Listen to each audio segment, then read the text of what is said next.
இவங்க மருமக ஆஃபீஸ் போயிட்டு லேட்டாக டயர்டாக வீட்டுக்கு வரா. வீட்டுக்குள்ளே வந்ததுமே ஏன் லேட்னு மாமியார் கேட்குறாங்க. அவளும் ஆஃபீஸில் நிறைய வேலை இருந்துச்சு அதான் லேட் ஆகிடுச்சுன்னு சொல்கிறா. ஆஃபீஸ் வேலையை மட்டுமே பார்த்துட்டு இருந்தா வீட்டில் இருக்க வேலையெல்லாம் யார் பாப்பான்னு கோவப்படுறாங்க. ஸோ ரெஃப்ரெஷ் கூட பண்ணாமல் நேராக கிச்சன் போயிடுறா. டீ போட்டுட்டு இருக்கப்போ மாமியார் உள்ளே வந்து யாருக்கு டீ போடுறேன்னு கேட்குறாங்க.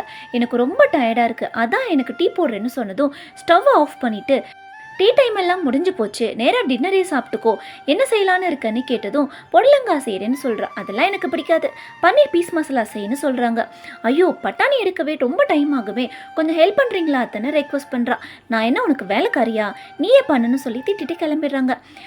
கிச்சனில் எல்லா வேலையும் முடிச்சுட்டு நைட் ரூம் போனதும் டெய்லி ஆஃபீஸ்லையும் வீட்லையும் வேலை பெண்ட் எடுக்குது. நாளைக்கு சண்டே, நல்லா தூங்கி லேட்டாக தான் எழுந்திருப்பேன்னு ஹஸ்பண்ட் கிட்ட சொல்லிட்டு படுக்கிறா. யார் வேணான்னு சொன்னால் நல்லா தூங்குன்னு அவரும் சொல்லிடுறாரு.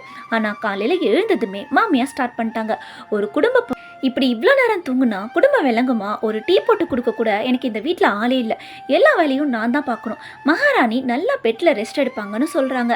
டெய்லி நான் தானே ஆஃபீஸ்லையும் வீட்லையும் வேலை பார்க்குறேன்னு இவ கேட்டதும் ஆமாம் வேலை செஞ்சு கிழிச்சேன், நான் வேலை சொல்லலைன்னா இதான் சாக்குன்னு ஒன்றுமே செய்யாமல் சோம்பேறியாக இருப்பேன்னு சொல்லி திட்டிட்டு ட்ரெஸ் எல்லாம் வாஷ் பண்ணுன்னு சொல்லி ஆர்டர் போடுறாங்க. முதல் நாள் நைட்டு சமைச்ச பாத்திரம் ஒரு 4 மட்டும் கழுவாமல் இருந்திருக்கும், அதுக்கும் சேர்த்து திட்டுறாங்க.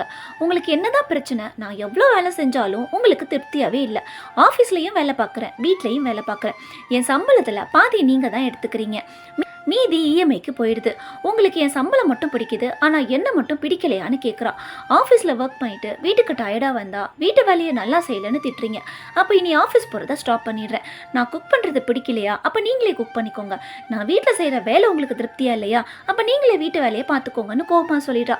ஓ என்னையே எதிர்த்து பேசுறியா, இப்போ நான் யாருன்னு காட்டுறேன்னு சொல்லி அவங்க பையனை கூப்பிட்டு உன் பொண்டாட்டியை பாருடா, என்னை மதிக்கவே மாட்டேன்றா, என்ன கேட்டாலும் ஏத்து பேசுகிறா, அவளை என்னன்னு கேளுன்னு போட்டு கொடுக்குறாங்க.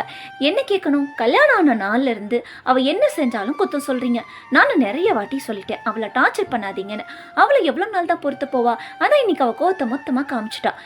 யார் தான் தப்பு பண்ணலை, தப்பு பண்ணுறப்போ சுட்டி காமிச்சு அதை சரி பண்ணலாம், ஆனால் அவள் தப்பு பண்ணாதப்பவே நீங்கள் அவளை குத்தம் சொல்கிறீங்க, ஒன்று நீங்கள் மாறுங்க இல்லைனா நாங்கள் தனி கொடுத்துன போயிடுவோம்னு சொல்லிட்டு ஒய்ஃபை கூட்டிகிட்டு கிளம்பிடுறான்.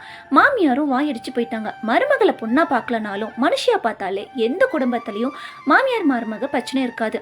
மருமகளை கொடுமை பண்ணுற மாமியாருக்கு தனக்கும் ஒரு பொண்ணு இருக்கான்னு தெரிய மாட்டேங்குது, தானும் இந்த வீட்டில் மருமகளாக வந்தவதான்னு ஞாபகமும் இருக்க மாட்டேங்குது. இந்த வீடியோ உங்களுக்கு பிடிச்சிருந்துச்சுன்னா வீடியோக்கு ஒரு லைக் போட்டு மறக்காம சேனலை சப்ஸ்கிரைப் பண்ணிக்கோங்க.